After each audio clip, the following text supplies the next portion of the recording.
If you're running Google Ads and struggling to spend your budget, in today's video, we're going to walk you through the most common 8 reasons we've found for budgets actually not being spent inside Google Ads.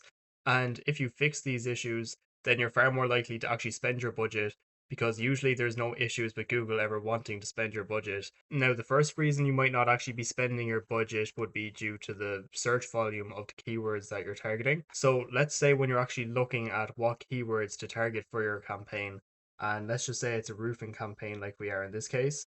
Now, we'd obviously change the locations here to whatever actual location that you're targeting, but we'll just leave it as UK for now.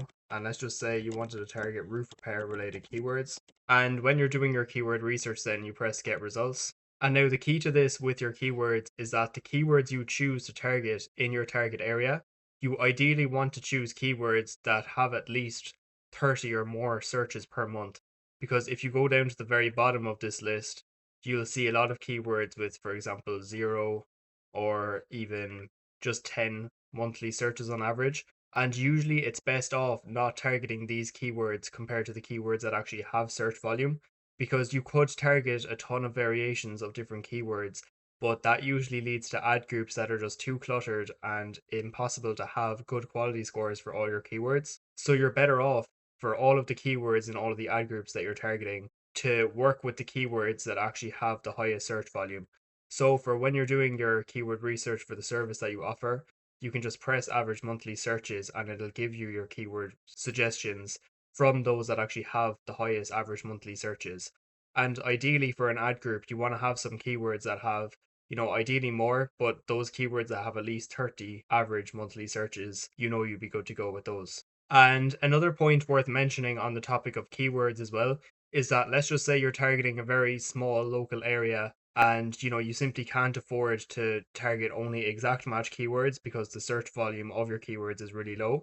Then using some phrase match keywords or even broad match, which I'd be careful of using, but in some cases you might need to go a bit looser with your match types because we typically recommend using exact match keywords. But if you're targeting a local area that has very low search volume for the keywords that you want to target, then in some cases you might have no choice but to use phrase and broad match keywords. The next most common issue then is that you simply might not be bidding high enough. So if you're just using maximize conversions on its own with no target CPA, then this likely isn't going to be an issue for you.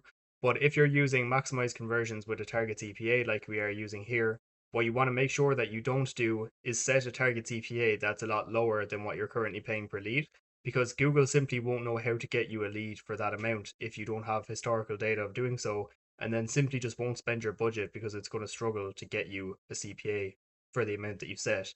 Whereas if you set it for a number that's actually around the same or even a bit higher than what you're paying per lead, then it's going to be a lot easier to actually spend your budget because you have data of being able to get a lead for the number that you set. This also applies to maximize clicks. If you're using that bidding strategy at the very beginning, is to just not set a maximum cost per click bid limit that's too low. Because if you're bidding a lot less than your competitors for an individual click, then you're greatly limiting how often that you'll actually show up in the auction. The next thing you want to double check as well is that you don't have negative keywords that are blocking out keywords that you want to target.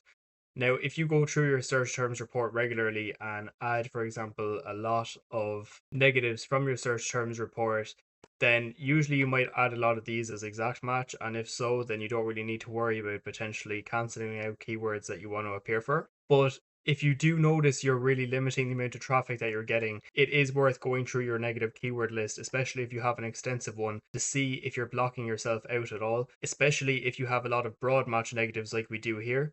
And you can see here that all of these negatives so far are just competitor names, so it's not something we need to worry about. But let's just say you have some generic keyword in here as a broad match negative that mentions roofing, for example. That means you won't be able to appear for any searches that mention the word roofing, even though it's in the context that you want to appear for. Let's just say, for example, by accident you added the word roofing as a broad match negative, even though that word on its own you don't want to appear for, it should have been added as an exact match negative, but because it's a broad match negative, you can no longer appear for any search that mentions that word. So making sure you don't have negatives that are blocking out your actual keywords is another point worth mentioning as well. And the next thing that's worth mentioning as well is that since Google Ads, you're not only targeting at the keyword level, you're also targeting in terms of audiences. So For example, in audience segments here, what you want to make sure is that any audience segments that you have selected is in observation mode and not targeting, because you'd be greatly limiting the amount of traffic you can receive if you have it set to targeting. So firstly, make sure that these are set to observation mode. The next thing you want to double check then with demographics is that, for example, age and gender, you don't have a ton of like negative bid adjustments set for all the different age groups, just because you could also be limiting the amount of traffic you're receiving there. In this campaign, for example, we've completely excluded 18 to 24-year-olds, which makes sense for a roofing campaign, but you just want to make sure that for the other age groups, for example, that you're not limiting the amount of traffic you're receiving there. And the exact same thing then applies to, for example, devices, also to locations, and also to ad scheduling as well. So it's just worth mentioning when it comes to audience targeting, devices, locations, and ad scheduling, that those are other methods of targeting inside Google Ads, that you're not only targeting at the keyword level, and that depending on how you set your ad schedule or location targeting, for example, you can be limiting the amount of traffic that you're actually going to receive if you only have your ads set to run during a few hours of the day, or if you're targeting a really small target area, that you might in some cases need to expand those if you're really struggling to spend your daily budget. The next thing you want to double check then is any status issues. So in this campaign, for example, it's saying limited by budget because we'd actually get a lot more impressions if we increased our daily budget. So it's almost the exact opposite of the issue that we're discussing in this video. But going through all of your keywords and ads and assets just to make sure that none of them are disapproved and stopping your ads from showing in the first place, because obviously if all of your ads or keywords are disapproved, then they can't even serve at all or get any impressions or spend any budget. Now, another thing you can do as well if you're struggling to spend your budget is go to your auction insights report and see how you're actually comparing with competitors in terms of impression share and how you're ranking amongst one another. Now, in this campaign, there's actually a very low impression share for this time frame because we're actually using smart bidding and broad match keywords. So with the amount of variations that we could appear for, it makes sense to have a lower impression share. But if you're using exact match keywords, for example, then it makes sense to have a much higher impression share than this. And you shouldn't be missing out on any impression share due to budget if you're struggling to spend your budget. But if you go to all campaigns, then you can see, along with your search impression share, how much search impression share you're missing out on due to rank and budget. Now, obviously, this one for budget should be close to zero if you're struggling to spend your budget, but your search lost impression share due to rank then might be a lot higher if you're missing out on search impression share. And that comes back then mostly to what you're bidding and increasing your bid if this number is really high to bring it closer to zero. And also improving the quality of your ads as well, which is the second main aspect that your rank actually comes down to. So improving the quality score of the keywords and improving how relevant your ads and landing pages are. So for example, making more ad groups as well if necessary. And that brings us on to our next point as well, is having a low ad rank due to the quality of your ads.